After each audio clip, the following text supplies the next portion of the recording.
Hello and welcome to Boundless Body Radio. This is Casey Ruff, your host, and today we have an awesome guest that if you are a resident of Utah, you will absolutely know who this guy is. Jon Absey is on a class of his own.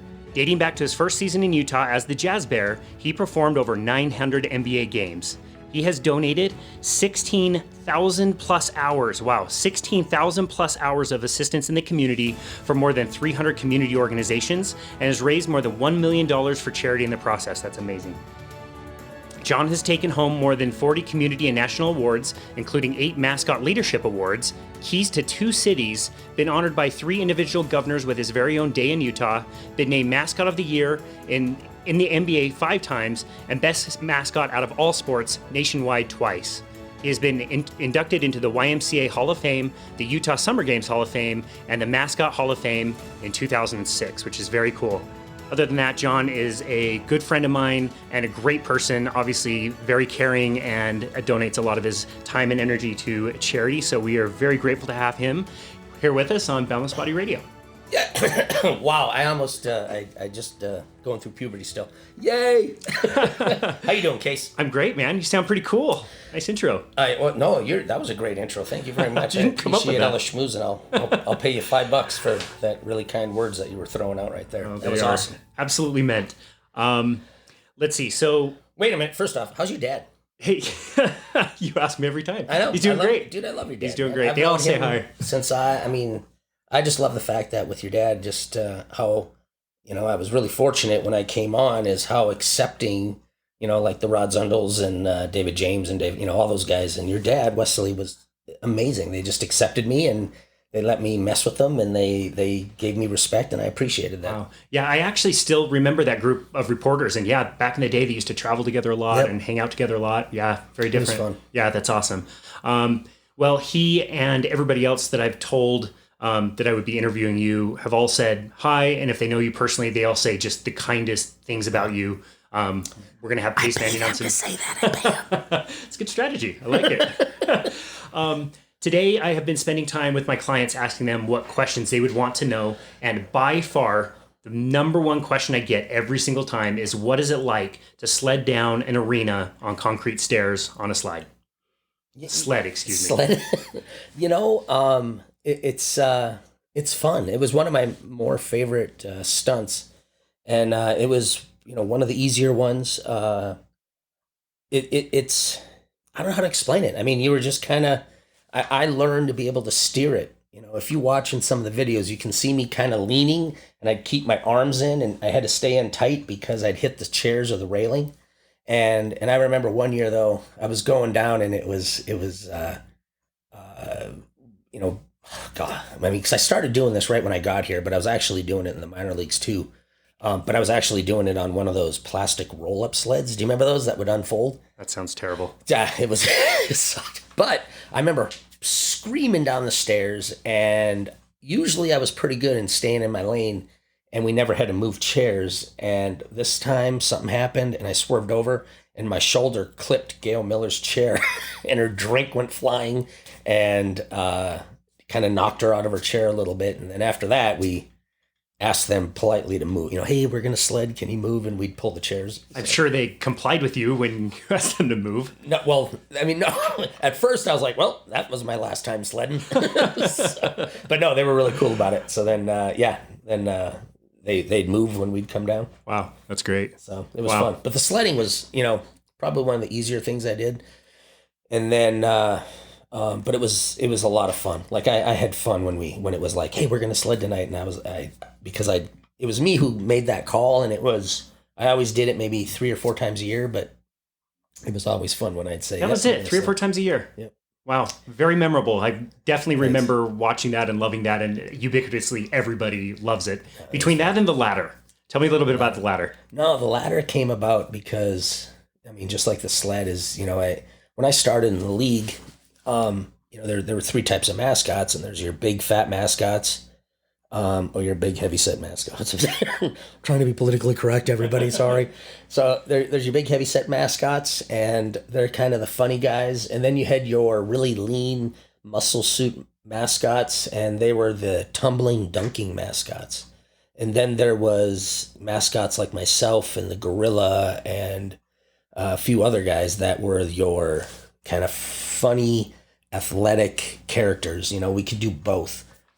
But the thing was, is when I came in, I mean, there were so many good guys, you know, that were in the league, and I wasn't as funny as some, and I wasn't as athletic as some. So I was kind of bound and determined to find my own path. And I was like, okay, I'm going to be trailing these guys trying to catch up and learn how to be funny. I'm going to be trailing the gorilla and the Charlotte Hornet trying to figure out how to be that athletic and dunk that good. And I was like, but, you know, nobody's doing stunts. So that's when I started the sled and then the snowboard down the stairs and the skis down the stairs. And then my biggest nemesis in all this was Rocky from Denver, believe it or not, because he started kind of copying some of the stuff. And then I was like, okay, well, now I got to up my game. And the one thing that I did, because in any business, you know, if you don't have any competition, you kind of get docile. You just kind of lay there and you get in your rut and you don't really try to, you know, think bigger or, you know, think ahead and, or be creative. And so what I'd do is we'd have these conferences and I would always share my stunts and my ideas, and people would copy that. So in my head, I was like, okay, it'll push me. Otherwise, if nobody was copying it, then I know that one, it either sucks, or two, I can just maintain this because, you know, I don't have anything to push myself. So then when he started doing that stuff, then I was like, okay, I'm going to do a ladder. Then the ladder at the time was 12 feet and I had signs.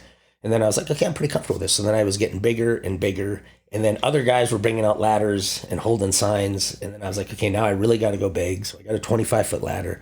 Little Giant was amazing. They helped me build all these ladders and they'd create my stuff. Little Giant was awesome. I love you, Little Giant. I'm throwing a plug. So, and now you owe Casey Ruff like $100 for that. So, I remember I got the ladder and I started doing the handstand. And I was like, well, there, you know, nobody will copy that. Because then that was back in, I mean, guys were starting to do the bike.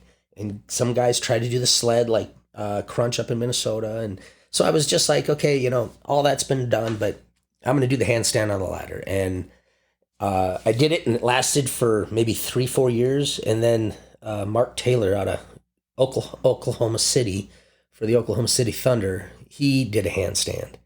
And I was like, son of a gun. But it was a more harsh word. But I remember just sitting there going, well, what the hell am I going to do now? I mean, I was just like, did I get a bigger ladder?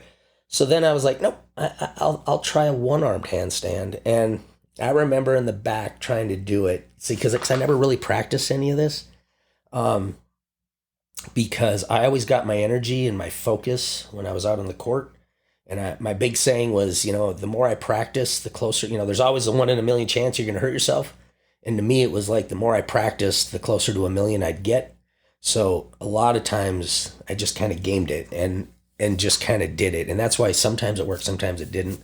But I went out and threw the one-armed handstand, and then that still stands today. So I was pretty happy with that. Wow. Yeah. I don't know how you top that at all. Dynamite and on the center of the court right there. No. Whose idea was Jazz Bear? Was that your idea? Was it somebody else's? No. So when I got brought on, my manager, Grant Harrison, and Teresa Pryor, who was director of game operations, we were looking at a whole bunch of different characters, and one of them was a Black Panther. But the reason we didn't do the Black Panther, because even as sleek and as cool as it was, we were trying to get away from the whole New Orleans jazz thing, because that's where we came from. And then there was the Jazzmanian Devil, which was like a spin-off of the Tasmanian Devil.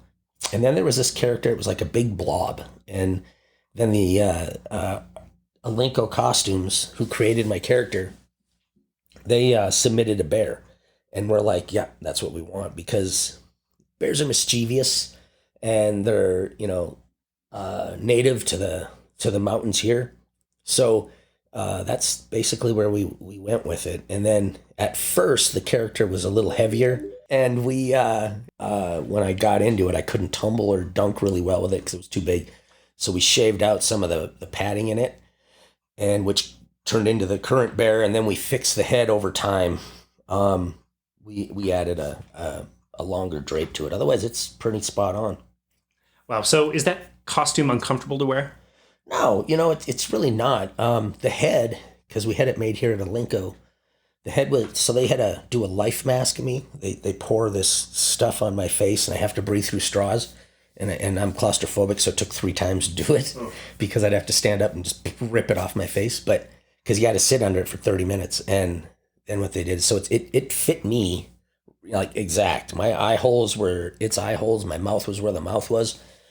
So it really wasn't uncomfortable. It was just hot. I remember, and I think at the gym, I'd always see you, and I think we talked about this one time, is because I remember I wore a heart rate monitor and all that stuff, and I tried to do a temperature one time of my body heat, and it was just insane. And my heart rate would get over 200, and then I'd get into panic attacks. But it was hot. I mean, so hot. Like I remember back in the finals, I wanted to know how much I was sweating, and I took my shirts and I weighed them before, because every time I'd go in the back, I changed shirts.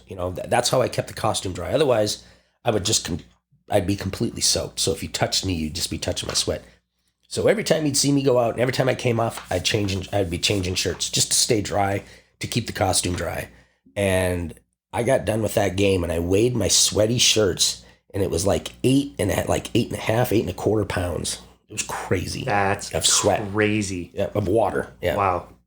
So that's how much you'd sweat on a hard game. Wow. How do you prepare for that physically?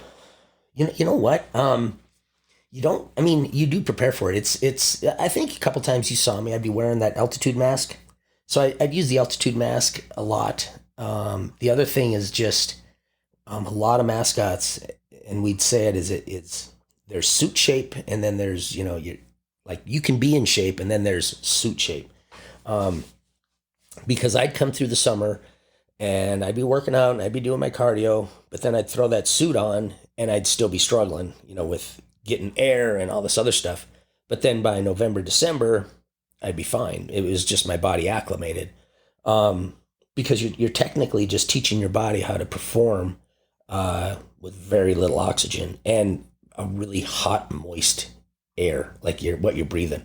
The thing that's funny is a lot of times people thought that I was just like covering my mouth like, oh my, but I was opening it and I was just like, just trying to catch cool air, like fresh cool air, because it would calm me down. Because there's something crazy, like when you're really hot and all you're breathing is hot, heavy, moist air, you get panicky. But if I could catch a couple breaths of nice, cool, fresh air, all of a sudden my anxiety would drop and I was fine. So what was like the longest amount of time you'd have to have the suit on for? The longest I ever did was the Days of 47 parade back in the 90s. I mean, it was a long time ago. And if you don't know, that's in the middle of the summer. Yeah. And it was insane because I've never done it before. So I didn't know what to expect, So I hopped on the float and I asked them, I said, I need a place where I can kind of cool down, take my head off. And they're like, okay. So they built me this little room on the float that I could step in, but nobody, God bless them for doing it, but it was right next to the engine. And so when I stepped in there, it was hotter in there than it was out on the float. So what happened is I'd have to be in suit. And I remember a couple times running into buildings and just trying to cool down as much as I can or could. And then I'd have to try and run and catch the float. But by the time I got there, I'd be hot again. I'd have to run into a building just to try and cool. And I couldn't take my head off it was horrible. But the best thing is I was about halfway through the parade and a friend of mine who used to be Ronald McDonald, he was on a golf cart and I see him and I'm just like, I say his name and I'm just like, hey, like, please give me a ride to my float. So me and him hung out but I was in it for that entire parade. And when we got to the end, I how to explain it? My electrolytes and stuff were so low. I was dizzy. I felt sick and I kind of fell to my knees at one point and I thought I was going to go down. It was horrible. So I was probably in the suit for 2.5 hours. Wow. And never, ever again after that. Wow. I don't care what we were doing. It was like, I never wanted to push myself that hard. Wow. It damaged me. That's crazy. What was your least favorite stunt that you would do? Probably either the snowboard down the stairs or the bike, because they were both super, super dangerous for the crowd, believe it or not. Because I was worried about wiping out on the snowboard, because back in the day, Winter Stick made us a board and they had to take off the edge. So there was no edge. And when you'd go down, and I never snowboarded, but a friend of mine named Tim Strong, who was a pro snowboarder and stuff, he came in and taught me how to snowboard. And it was awesome. But he like, I had to keep that board as flat as possible. The second I caught an edge, if I leaned up, even though it didn't have an edge, it would still kind of drift me one way or the other. And I was always afraid that I was going to wreck roll and that thing was going to smack somebody. And then the other one was the bike, because when I would come down the stairs, I had, like, literally, if you watch, I have like probably 2-3 inches on each side. And if I didn't just go right down the middle, and if I caught a chair or a railing, that bike, I'd have tumbled, the bike would have went in the crowd and stuff. So, and I did wipe out one time, and I broke one of our security guards' ribs and broke the nose of one of the ball boys when he caught it, because I came off the side and hit him. Wow. So. Wow, that's crazy. I want to go back a little bit and talk about when you first got the job with the Utah Jazz. I know you're trying out for a few different teams. It took you a little while to call them back, and you almost didn't. Yeah. And this is something we've talked about a few times on the podcast, is what we call like resistance, from the book, The War of Art. What is it that makes us hesitate to do something, create something, be something better? You got a job offer to be a professional mascot, but you didn't immediately call them back. No, I mean, and that's just pure stupidity on my part, because I was afraid. I really was. That's the only way I can kind of put it, is that I was a little farm boy and I was afraid to move away from my little comfort zone. And, I look at it now, and I mean, I've completely changed. I love getting out of my comfort zone now, but back then it was all about being in my comfort zone and living on the farm, and, being around my family and friends was my comfort zone. So they had called, and cause I got offered the job for Sacramento, Seattle, and Utah, and they all called, and I never returned anybody's call. If it wasn't for Grant Harrison at the time calling me back, I'd still be in Minnesota, living on the farm. Wow. You mentioned this a little bit earlier, and I remember you telling me about this in one of our sessions. Most of the mascots would not necessarily cooperate with one another. It seemed to be like an arms race of who was doing what trick. Why did you decide to start to bring the mascots together to work together rather than compete with each other? Well, and you're right. I remember when I came on board, I remember calling everybody, and everybody was very, they kept all their trade secrets pretty close to the cuff. But what had happened is, I remember talking to a couple guys, and I was just like, listen, what I do in Utah, if you copy it in Phoenix, nobody's going to know. And I go, and if I copy what you do in Phoenix here, nobody's going to know. And what I thought would be great was to start a mascot conference, kind of a networking event. And I started it back in 95 or 6, if I'm not mistaken. And it was 96, I think. And we had like 5 teams show up. And it was because everybody was so hesitant. But then what happened is, those 5 guys and myself, we brainstormed and we had great ideas. And everybody was just like, how did you guys have all these ideas? And I was like, well, because we went to conference, we talked, we shared ideas, and now I got 6 brains working on stuff instead of just me. So then it started picking up, and now we still have conference. It's turned into a must-do event. Everybody comes to it. It's like every team comes. We have awards for like up here, for best skit, best video, mascot of the year, all that stuff, to try and push and motivate guys to do better. And then the MLB, NFL, and NHL have all kind of followed suit and are doing their own conferences as well. So it's really a good thing to have. It's just hard to get everybody now. We had to cancel conference this year because of COVID and stuff. Yeah, sure. What are you the most proud of in your career? That's a good question. I don't know. I mean, I don't think there's a most proud moment. Um, I mean, in my career, maybe Hall of Fame. That was awesome. I think, in life, I mean, being married and having kids, that's pretty damn cool. Um, so, I mean, I think, there's really not one thing that kind of pops out. I would say like the Hall of Fame, I thought it was great, getting 2 keys to the city. I think just kind of looking over and seeing all the awards is kind of fun, but I don't know how to explain it. I mean, like I appreciate them. And they're great to have. Like, I mean, we got a, best video out of all sports, out of all mascots in the country award. But I don't think any of them really top, like, if you can see, like this bear up here. So there was a boy, his name was Spencer Roundy. And he had a brain tumor. And it was like when I first started. And he... I knew Spencer. Oh, you did? Yes. How do you know Spencer? Him and my dad, him and my dad are friends. We're friends. Really? His father, Phil? Yeah. Yeah. Get out.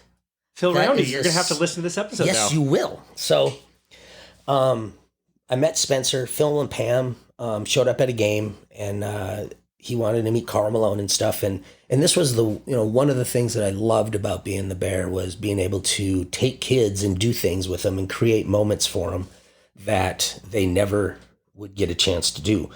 And fortunately, the team let me get away with murder. I mean, I was able to go out there and introduce them to players and walk them across the floor and introduce them to refs and do photos. And, it was a lot of fun. And so I was introducing them to players, and we created a relationship. And when he passed, I remember he was the first child that I bawled, I cried. Because it just hit me so hard. And in my time doing that, I got to know Pam and Phil, and I was doing the Bear Hugs Christmas at the time. And I remember Spencer wrote a letter back in school before he passed. And one of the things that he wrote about was wanting to be able to deliver presents to all the kids in the world, like Santa Claus. And in my heart, I was just like, holy hell, here's this child who is passing away, and he's not thinking about himself or anything. He's thinking about other children. And it was so eye-opening to me on, life in a sense, and just how unselfish somebody could be. And I remember talking to Pam and Phil, and we were going to do a Bear Hugs Christmas up in Price, Utah. And they turned it into Spencer's Wishes.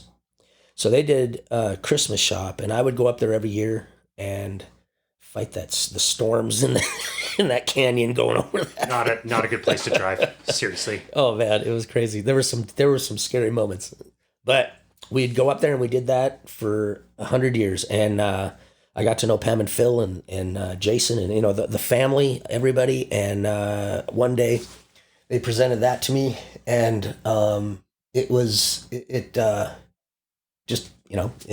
that means more to me than any of the other awards, because that came from the heart, and it means more. And then another one would be the current Bear, he went to the Hall of Fame, and I was there, but they didn't have the rings done yet.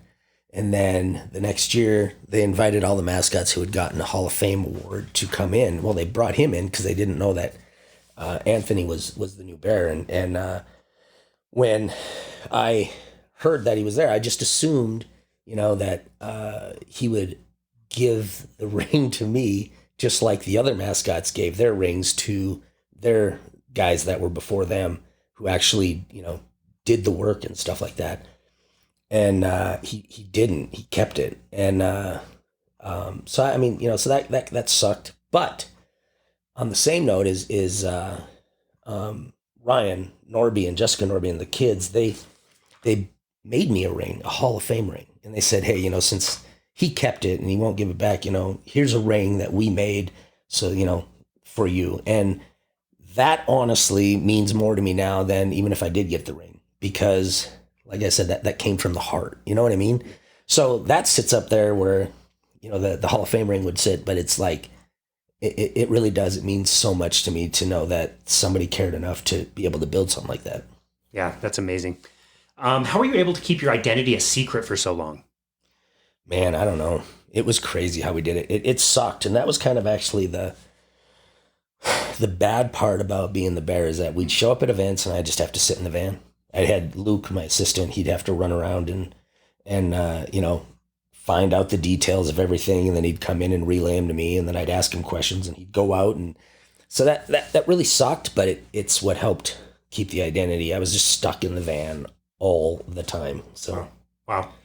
Earlier you mentioned, some mascots are funny, some do stunts, some do this or that, and you kind of made your own way. How were you able to blend all of those things together? Because you certainly did. Blend, like, what do you mean by blending? So, again, you took all of those different aspects and made your own way with your own character, but you did it in a way that incorporated all of those things, and you became not only could you do these crazy, awesome stunts, but you were interactive with the crowd, and you were funny, and you were beloved, and everybody's face lights up when I even mention Jazz Bear. Everybody knows. How were you able to do that? By the grace of God. I don't know. Believe it or not, is a lot of people, they want to be mascots, and they think that I'm going to go to school to do it, or I'm going to do this or that. But I didn't see that major when I was in school. Was that an option? It was not an option. Mascottery? Nope. Mascotting? It's just that I've seen a lot of these schools kind of pop up, and a lot of people, thinking that, that they can go to school to do it. I really believe that it's either in you or it's not. And I was just really fortunate that I had ADHD and I was a real big extrovert. I was really fortunate. I mean, because I don't know. I don't know. It was just me. There's nothing that I could say, oh, it's because of this. It was just me. I mean, in and out of suit, I'm kind of the same guy. Does that make sense? I mean, I'm more mellow now, but I am still, kind of goofy, mischievous, But like when you talk to the gorilla, it's really interesting. The gorilla, as crazy as he is, he's a different person out of suit. Mellow, low key, almost introverted. But then you throw him in a suit, and he's crazy. It's weird. Wow. But to me, in and out, I mean, I'm the same guy. Like, I never had to act a certain way. Like, I walk the same way in the suit. I don't know. It's interesting. But there isn't any one specific thing that I did. Can somebody throw on the bear suit and be bear? Well, I mean, they could be bear, but it's not going to be the same bear. Does that make sense? I mean, 100%. That's why I asked. Yeah. No, I mean, like even Anthony, he's got the suit and all that other stuff. And I remember Steve Starks, that was his big thing, is, he'd always say, oh, the bear's the suit. And it's like, well, yeah, I mean, the bear is the suit. Anybody can put it on. And if somebody sees him, it's going to be the bear that they see. But they're not going to see, like when they see him moving and interact, it's different. It's not going to be the bear that they've seen for 25 years. It's going to be a different bear. Like what I noticed with, the new Bear Anthony, whatever, is that, like my type of humor, is what I was looking for in the crowd, is what I would mess with. And, what he thinks is funny is different than what I think is funny. So the bear acts different. It walks different. It behaves different. So it's not, the bear. It's just a guy in a suit acting like the bear. Does that make sense? Yeah, perfect sense. I mean, just wait, and really quick, that's just like the chicken.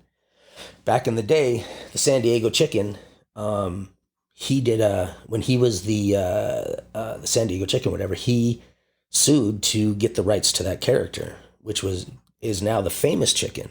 And when they went to court, he was just like, the judge ruled that he's the chicken. Anybody else in that suit, it is not the chicken. He is. He made the character. He's the personality. And that's how he won the character. Wow. Yeah, I didn't know that. Yep. That's cool. What would you say to anybody who is trying to find their way in life and, like you, maybe the lane isn't there for them and they have to create their own way forward? What kind of advice would you give to somebody in that situation?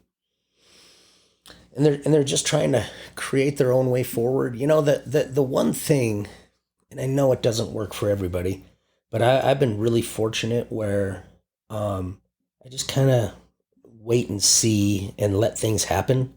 I've always been fortunate that way, and I know it doesn't work that way for everybody, but I've just been really fortunate that doors kind of open up and things find me.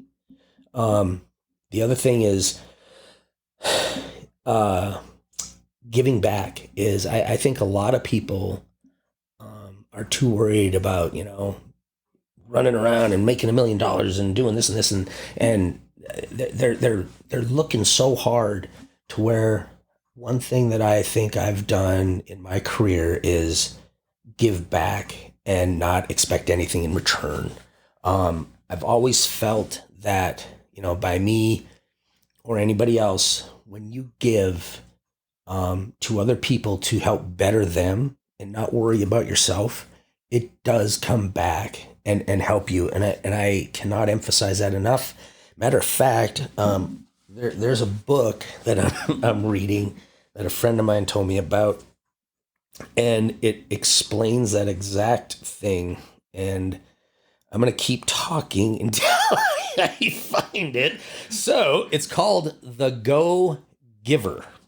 Instead of the Go Getter, it's The Go Giver. And it really does, like what I was just telling you earlier before the show about what I want to do with, about getting people together and stuff is that's exactly, when I read this book, I was like, that's exactly what I want to do. And it's exactly how I've, been hoping that I've been leading my life is, I'm not worried about myself. I just know that in the end, I want to know that I'm significant. To me, success is knowing that I've helped people along their path. And if I can give somebody a boost to a better life, that makes me feel way better than, me doing something for myself. I mean, I have time to do something for myself all the time, but I just want to know when I leave this planet that I left a footprint on this earth, and I say this all the time, and I know my wife always teases me for it, but when I die, I want to have a full church. I want to know that I helped people and that when I move on, that I'm not being talked poorly about because I was screwing people over. Does that make sense? Yeah. I really 100% believe the more I give, the more I'm getting back. And it might take 2 years to happen, but it will come back. But I don't do it because I'm hoping to get something back. It just works out that way. Unattached action. You're just putting something out there. Yep. That's amazing. The universe. Yep. It'll happen. That's awesome. Well, this has been a fantastic conversation. Let's take a little break and come back and pick it back up.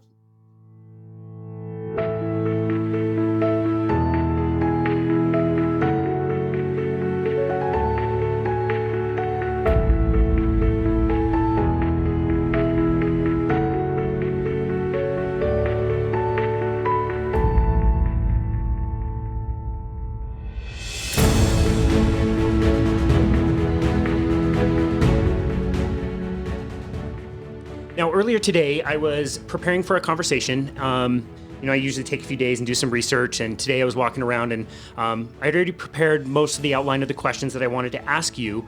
And just for kicks, I decided to listen to one more interview, which was done by Neil Anderson, I believe his name is.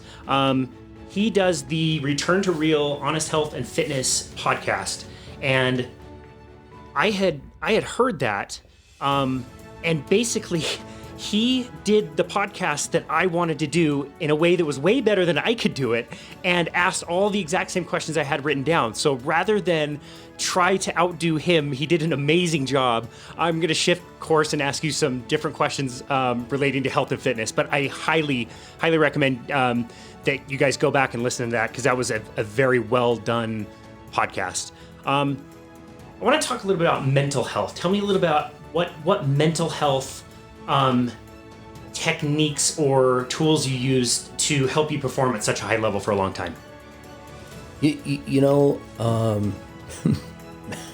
kind of funny that you talk about mental health. I am probably the least person with the stable mind. No, I think that with my mental health and doing it, is a lot of it had to be like how to explain it. Like, I mean, because for 25 years, it did get old getting hot and sweaty and being outside in the summer to do an event and it was 105, it was hard to get up and do a game when you weren't happy. There were times, because, I mean, you're sitting at your house and, you have something going on with the family or you got something going on with work or you got something going on with friends and you're upset or this is going on, but then you throw the suit on and, oh, look at, he's a happy clown. It's like, so that was the hard part is you always had to have that, be upbeat, and even when you didn't want to be.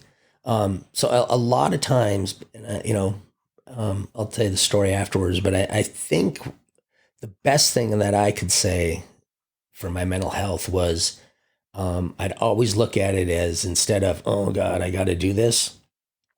I had to convince myself, and I said it all the time, was I am fortunate enough to be able to go out and do an event and help somebody in a charity or go out and entertain people and make them laugh or go out and do something at a hospital or whatever that's going to change just a moment in time for this child and hopefully get them to forget about what's going on. And so I always had to push that for myself of I'm fortunate that I'm blessed to have a job like this. I'm fortunate that, and I had to say it because it did get old. And because I remember one time I thought I was going to kill him. I'm just like, I'm going to do all the appearances I can. So I did all these appearances through the season. We literally started in the October of the season and we did all these appearances. I literally didn't have any days off until middle of January.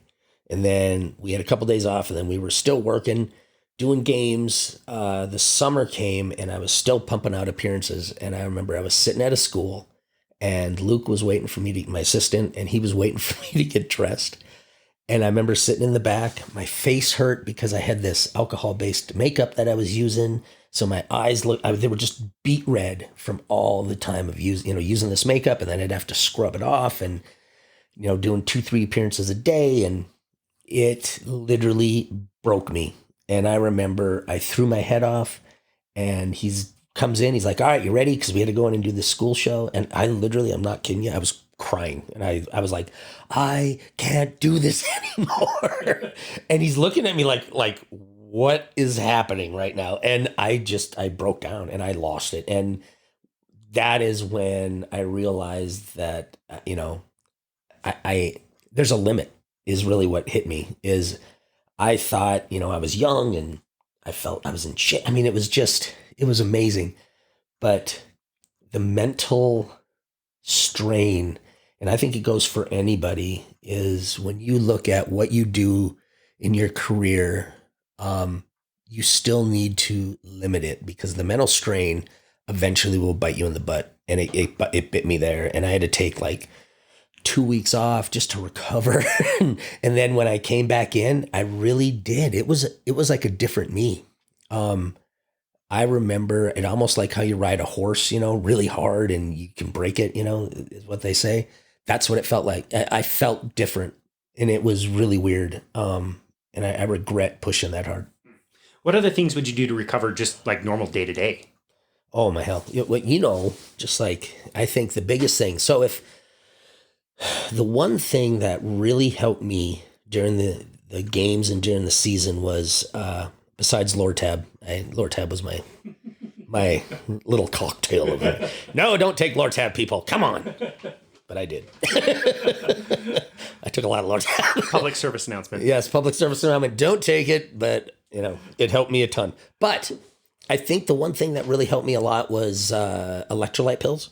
So, because I remember I'd come in a number of times and I'd be dizzy and staggering because I had sweated so bad during the first half and I didn't take a break.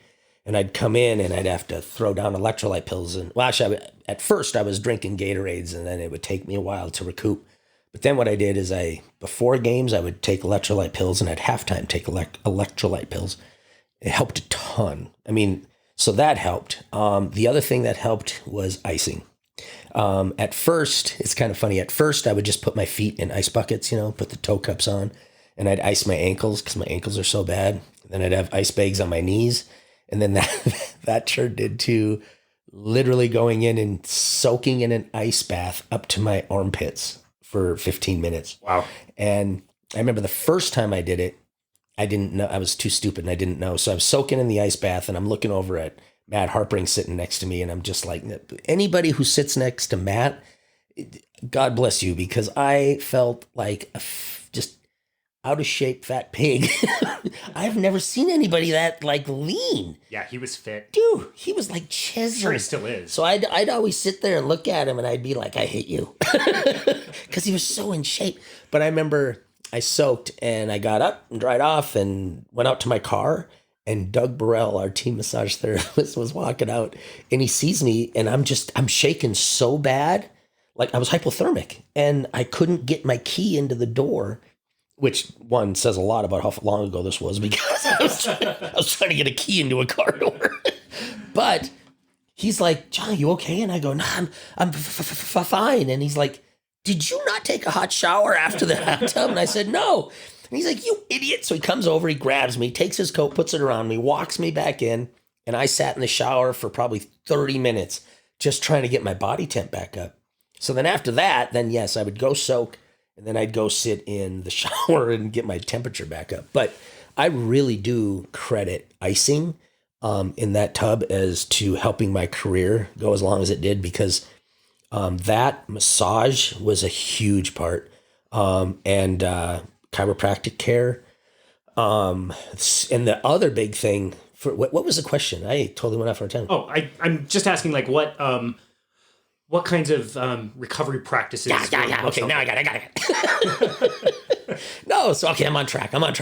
I just was like rolling. So the other thing, and I still tell this to people every day, is I'm just like stretch. I mean, my flexibility, like I still at 52 can still do the splits both ways. And I only say that because it's just, that is a huge part of being able to maintain the ability to, like for injuries and stuff. I think I'd have been hurt way worse if I wasn't flexible enough to take some of those hits. A lot of people say like, oh, I got back pain or I got this pain. I'm like, stretch. And they're like, yeah, but it's so easy. And what I tell them is I'm like, every time I'd have a surgery and I would sit and I'd watch TV and during the commercials, I'd sit on the floor and I'd stretch. So you'd get a couple minutes stretch in, you'd get back, you could sit on the floor or get back on the couch, watch TV and next commercial, you stretch. And I said, you'll get within like a 30-minute show, you're going to get about 10 minutes of stretching. You watch an hour show, you got about 20 minutes of stretching. And I go, you're just sitting there anyway. And honestly, I think the biggest thing for me, if I had to rate them, was stretching and flexibility. Helps with longevity. Icing anytime and every time you can. The other thing is, I know this sounds funny, but good shoes is huge if you're a runner. And I learned the hard way because, when I first started, I was just buying shoes. And then by the end, I was buying, really good orthotic shoes that had cushion and support because that's what jacked up my ankles is not having decent shoes. The other thing is just, eating healthy, taking care of your body. I never really ate healthy because I burned so much, so many calories that I never really had to. But I can only imagine the shape I'd have been in if I did. You know what I mean? Yeah. So that's about it. How about now? What has changed now with your nutrition in particular? Oh, nothing. And I found out the hard way. You see food, yes. You eat it. I'm really upset actually because I was doing really well for a while there, and I was like about 217, and I was pretty lean. I don't know if you, I remember back in the day there. You saw me at the gym. I felt really good. And then COVID hit. And I thought, it's okay. This will be over in a month, and I'll hit the gym back, and this is a long month. Yeah, it's been forever. March 222nd now. Where are we at? It's the honest God truth. So anyway, time went on. The gyms were closed. I went in the basement and I was trying to figure out how to stay, in shape and, lift and do this and that because I can't do cardio. I can't run, because my ankles are too bad and my knees too bad. So, I mean, I can't, I don't have a bike, so, I mean, I didn't have any choices. And I just thought it'll end soon. It'll end soon. Before I knew it, man, I was 3 months, 4 months in, and then all of a sudden, before anything opened up, and I have found it hard to go back in and have that motivation to keep going because it helped that I had partners, but now I don't have a partner, or partners. So I end up going in, and I'm going to be straight up. Today I went in and I got there at 7:30 and I left at 9:30 and I didn't lift a weight. I talked for 2 hours and it just kills me. And Case, you know me, man, I find somebody and I talk to them and I get interested in how their life is and what's going on. And I walk away and next thing I know, I bump into somebody else. It's like, I need to move gyms. It's like, I sit and talk. I got to shut up. That's hilarious. Let's take our final break and get to our final section here. This has been an awesome conversation so far. And you're looking sexy, Case. I'm telling you. And I have to say too, I mean, you look amazing. You still look amazing. Oh man, I love you, but I don't feel amazing. I'm sucking in right now. I'm looking at a girdle online and trying to keep my belly in. Well, you look great. Thanks. You look great. We'll be back here in a few minutes.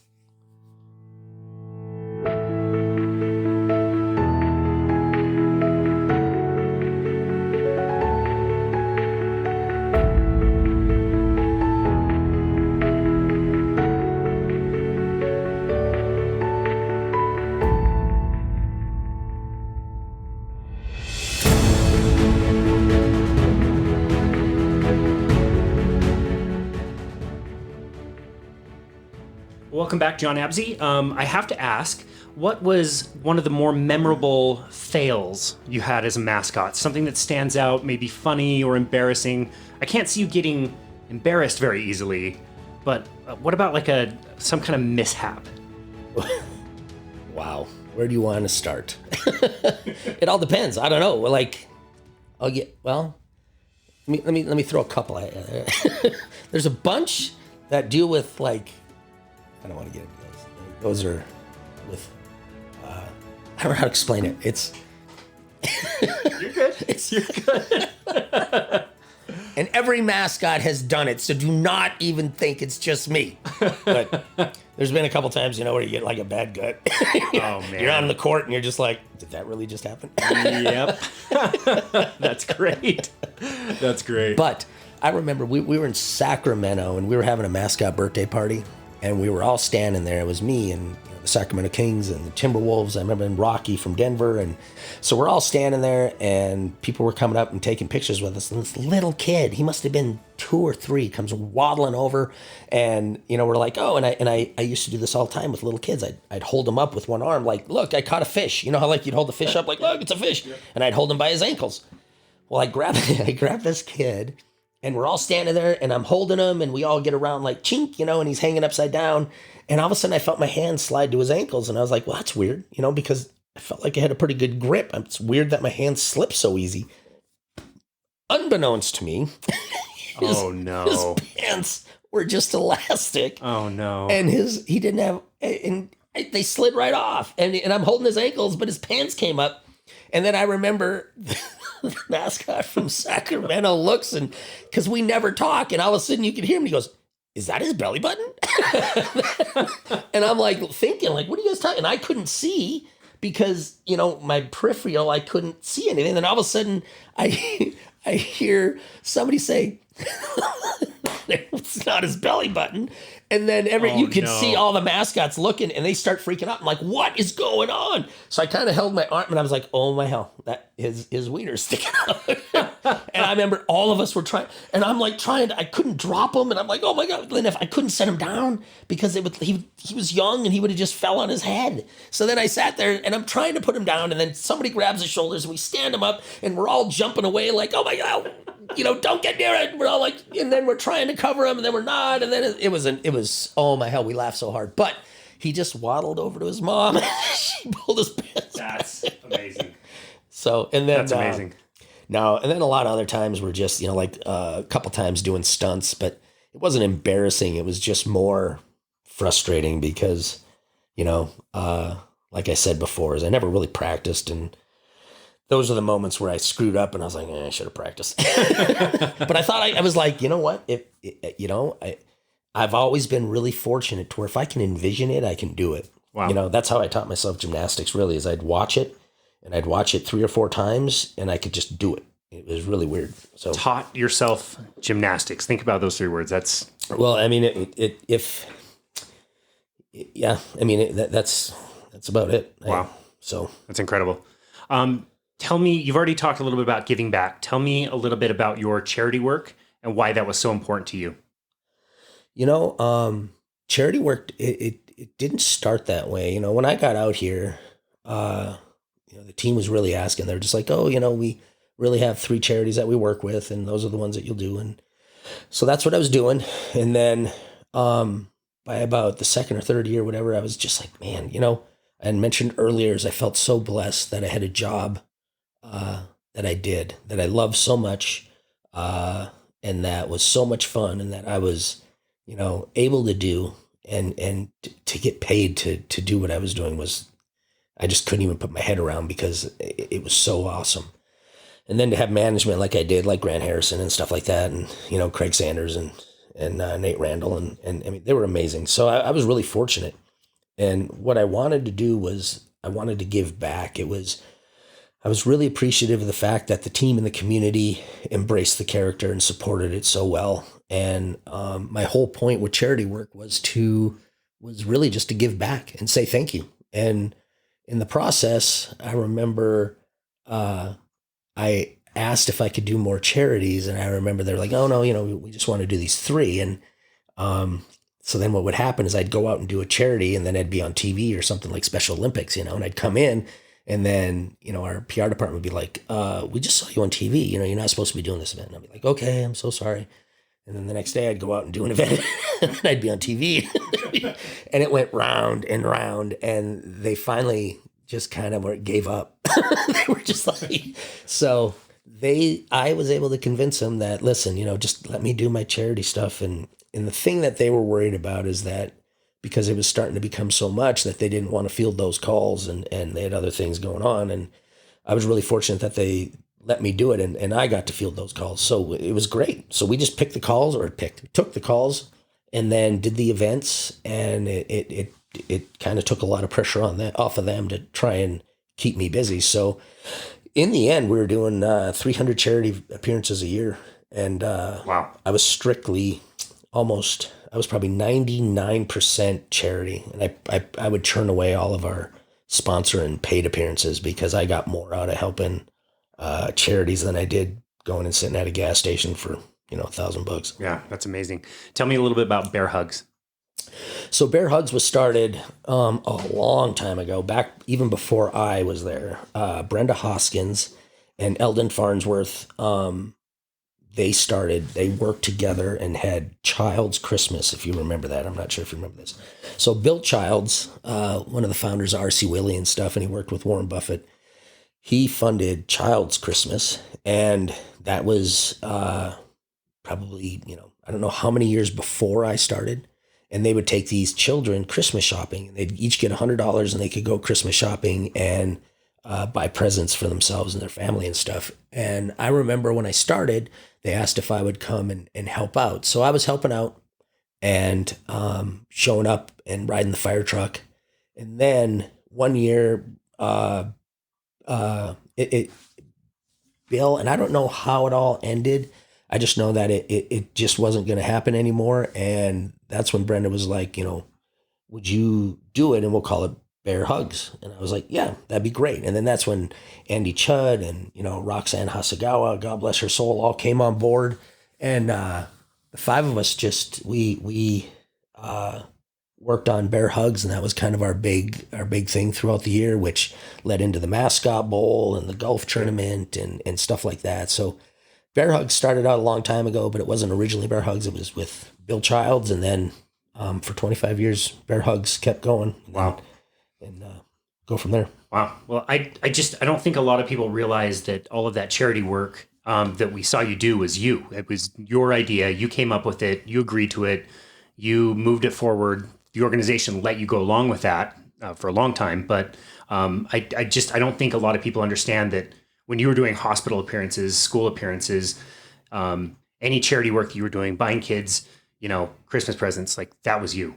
Yeah. I mean, but it was me, but it took a lot of us to get all that done. You know what I mean? I mean, there was, like I said, Brenda, Eldon, Andy, Rox, we'd all come together and it was awesome. We would sit down and we would just be like, okay, what needs to be done? And everybody would grab something and divide and conquer, and we'd go out and we'd get it done. Like, we were able to put on some pretty big events, and it was just because we were all equal. There was no egos, and we just came in, did what we needed to do. And, with the charity stuff is,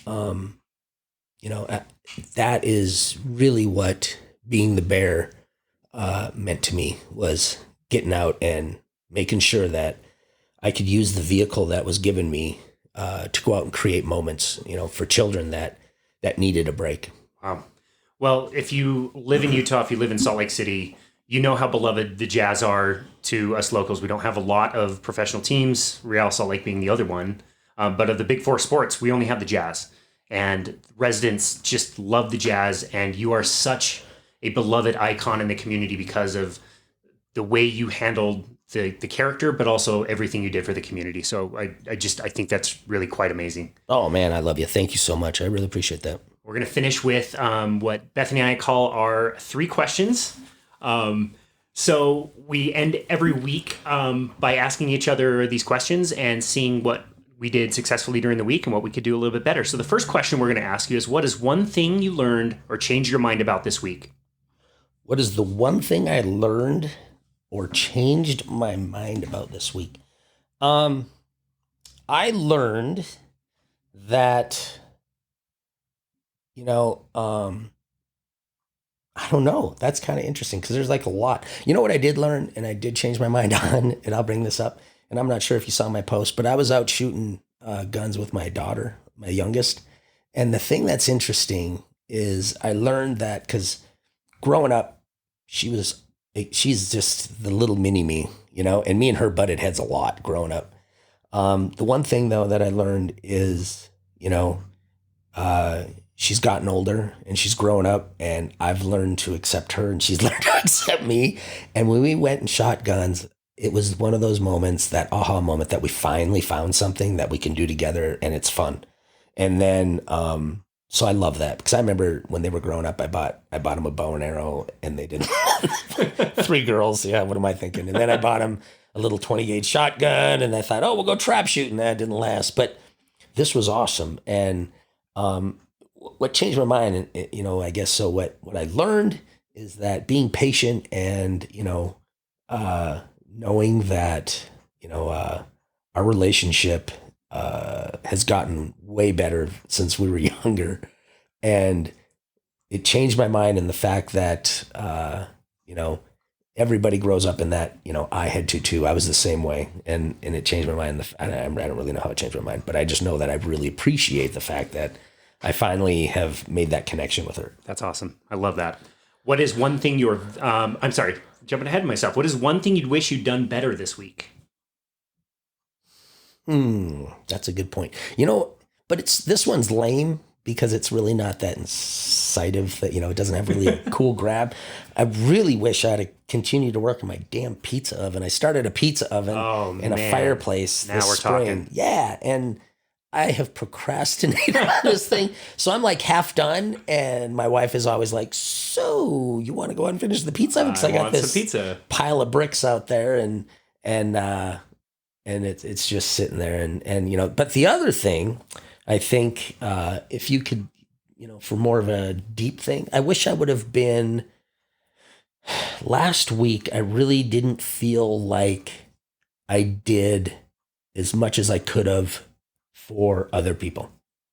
So I wish I could have done better that way. I don't feel like because I really try and make it a point, and I remember always telling my kids every day I'd text them, or if I dropped them off at school, I'd always be like, hey, make sure you do something nice for somebody today and make sure you say thank yous, just as a grown up.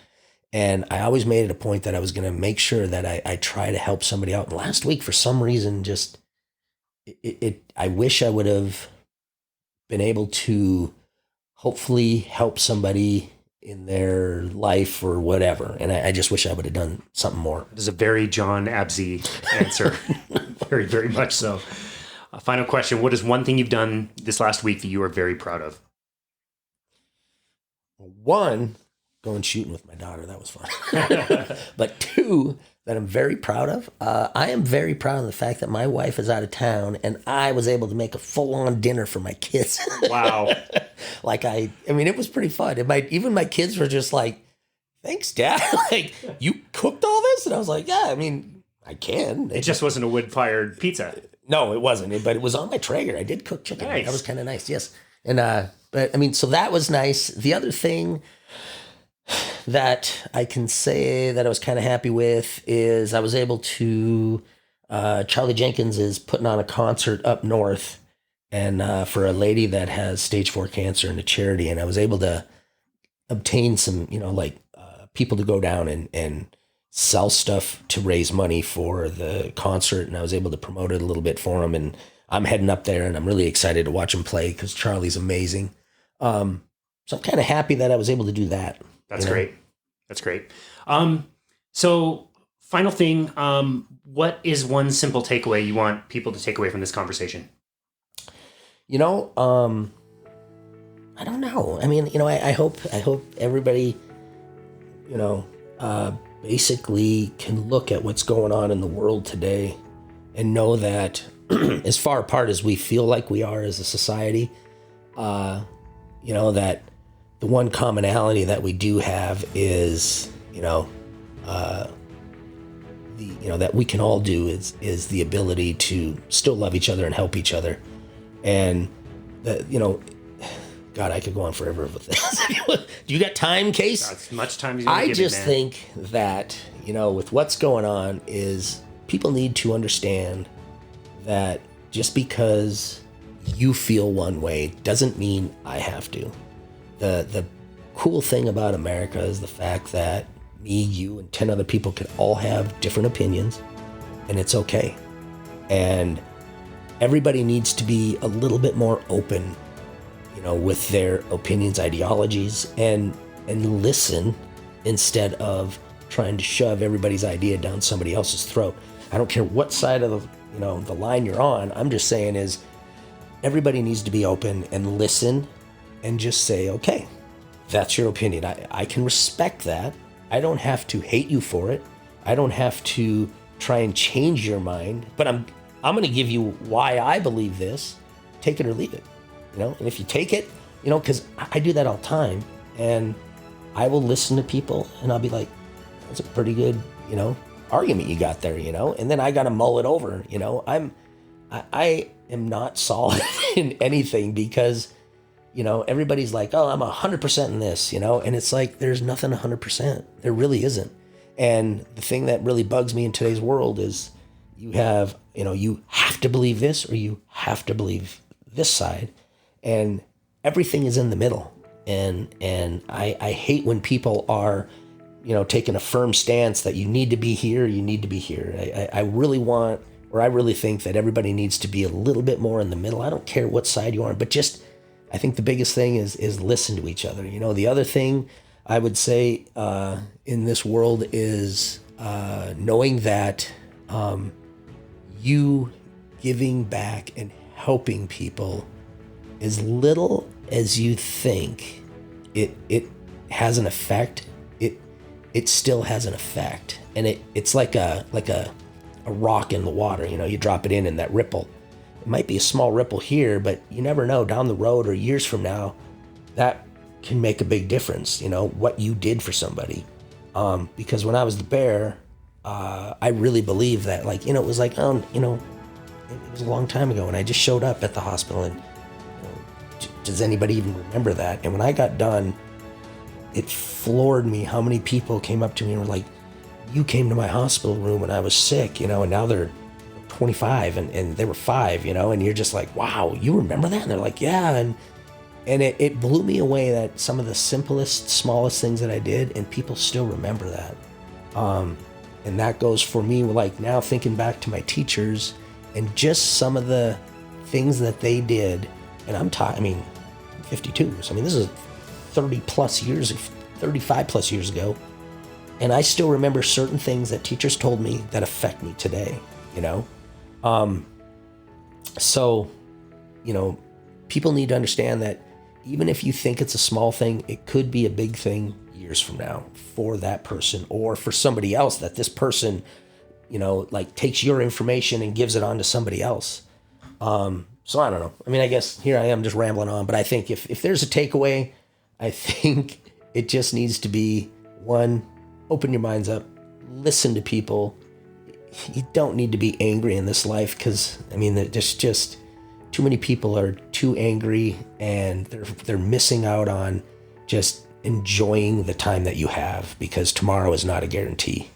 And I guarantee when you die and you're sitting in your hospital bed, so if you're not dead yet, but if you're sitting in your hospital bed, the one thing that you will definitely know, and did you read the story on Steve Jobs? Which one? Oh, I suppose, but the one the book. Yeah, I think it was, and he talks about it, about how when he was laying there and he realized that he didn't have a relationship with his family. Do you remember this? I do remember that now that you bring that up. And now, you know, and then he sat there and he said he would have given it all up just so that he could have, because his whole only family, and nobody gave a crap technically in a sense. And then he learned, you know, he tried to create that relationship with his daughter. Do you remember this? Yeah. I mean, it's just, and that's something I learned from the jazz is like, I thought, oh, look, you know, I'm busting my butt and, you know, it's going to be great in the end. And it wasn't, you know, I mean, I got done and there was nothing. And it was like, they just threw me to the curb. So, I mean, it's like, that was that reality of, I will never put my life into a job like that again. Like, my time and my energy is going to go towards my family, my kids, and my friends, and helping other people. And because as much as people sit there, they sit there and they try to they forget to make a life instead of, they start to make, or they make a living instead of making a life. And they forget to do that, you know, that you need to focus on you and your family and your friends, because that job does not care about you. Wow. That's amazing. Let's keep going, Casey. I got stuff coming out all day long. This is great. I'm so appreciative of you and your time. I absolutely love this message. I think this would be a great... The law of value. Let me read this one. I've saved this one. Please. It's like, the law of value. Your true worth is determined by how much more you give in value than you take in payment. That is awesome. Boom. Who's that? Waddles? No, it's William something. But William D. Waddles. Yeah. Oh, that is, yeah. Yeah, I know that quote. I'm like, no, that ain't him. It's a William. Yeah, that's it. Yeah, no, that's one of our main guiding principles with a new company, is to make sure we're always giving more than what we're charging for. Exactly. Yep. No, I think a lot of people and businesses in this world need to kind of, you know, lean more that way and focus on that. And it's just that, you know, relationships. People today just don't value that relationship as much as they should, because they're, you know, I don't know why, but they need to focus on a relationship and you know, look at it not as what you can do for me, but what can I do for you? Yeah, and that's beautiful. I love it. Where can people go to connect with you? I don't know. You want my home address? No, like right now, I mean, you know, I'm working over here at Alinco Costumes, and you know, they can email me. I'm on Facebook and Instagram. I don't really post that much. I just kind of... How about your new charity? There's a good one. God, thanks, Casey. You should be my manager. So I started with Andy Chudd. I started a group, and it's called Working for Charities. And it's been really dormant this year because it was actually kicking off, and we had our first networking event in January, and then COVID hit. Timing, wow. Yeah.